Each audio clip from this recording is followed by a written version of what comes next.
And I am a member of this bar for more than 10 years.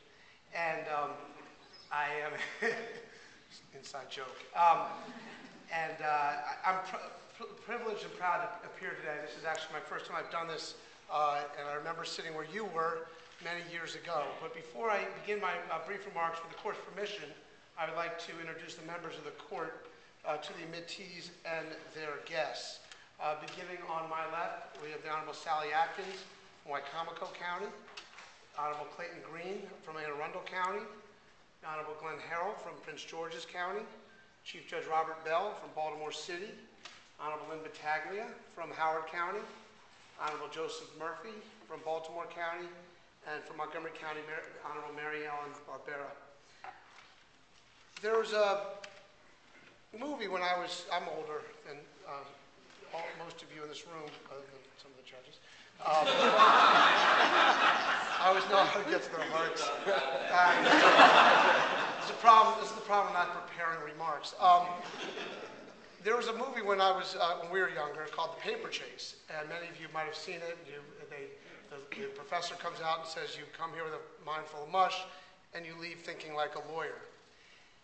And it always struck me as kind of odd to figure out, what does that mean? What does it mean to think like a lawyer? And one of the things it does is it means, I believe, you think rationally and less mushy, I suppose, and kind of with more precision. But what it really means, it seems to me, is that when you're a lawyer, you have two jobs. One is to be a zealous advocate for your client, whomever that might be. But secondly, that when you see it wrong, you need to try and make it right. The power of the law is awesome. As somebody who's been a prosecutor for 17 years now, I see it every day, and the way it can be used and misused. There was a quote from Oliver Wendell Holmes that talked about law as the witness and external deposit of our moral life. Its history is the history of the moral development of the race. And you can see that throughout jurisprudence, American jurisprudence, in cases, and Chief Judge Bell and I were just at a ceremony in Frederick honoring Dred Scott and his family. And the Dred Scott opinion was written by someone who used to have my job, Roger Taney, who was Attorney General of Maryland and the Chief Justice of the Supreme Court of the United States. And that case held that African Americans weren't full people. There were subsequent cases that said poor people basically couldn't vote, poll tax cases. There was cases even today, most recently Bush v. Gore, which many people think was wrongly decided. And today all over the country there are cases that say that people who are born gay can't get married despite the Equal Protection Clause. So one of the pursuits that we need to do as lawyers, and you need to do as new admittees, is to continue to fight for what you believe is right. Because the law, while we think like a lawyer, it's not a multiple choice test. I dropped my son off this morning at his school to take a test, and he said, "Dad, this is an easy one for his exam because it was math and it was going to be multiple choice." Well, it struck me that law is not multiple choice. It is a little bit more mushy than we might think, and we need to be advocates for what we believe to be right.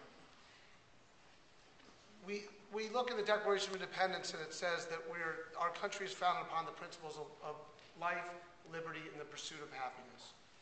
Well, if you think about what the law does, the law really is the underpinning of that phrase. The law is, as long as we preserve the integrity of the law, we can indeed, as a society and as Marylanders, preserve life, liberty, and the pursuit of happiness.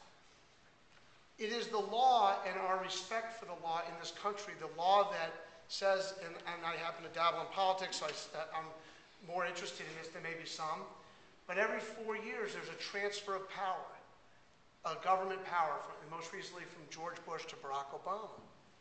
And not one bullet is fired, not one mob usually takes people out and beats them, cities don't burn, and that's because of the law. We respect the law in this country, and we respect life in this country. Liberty, well, that's what the law really, what we think of the law being, is the protection of the liberty as defined by our Constitution.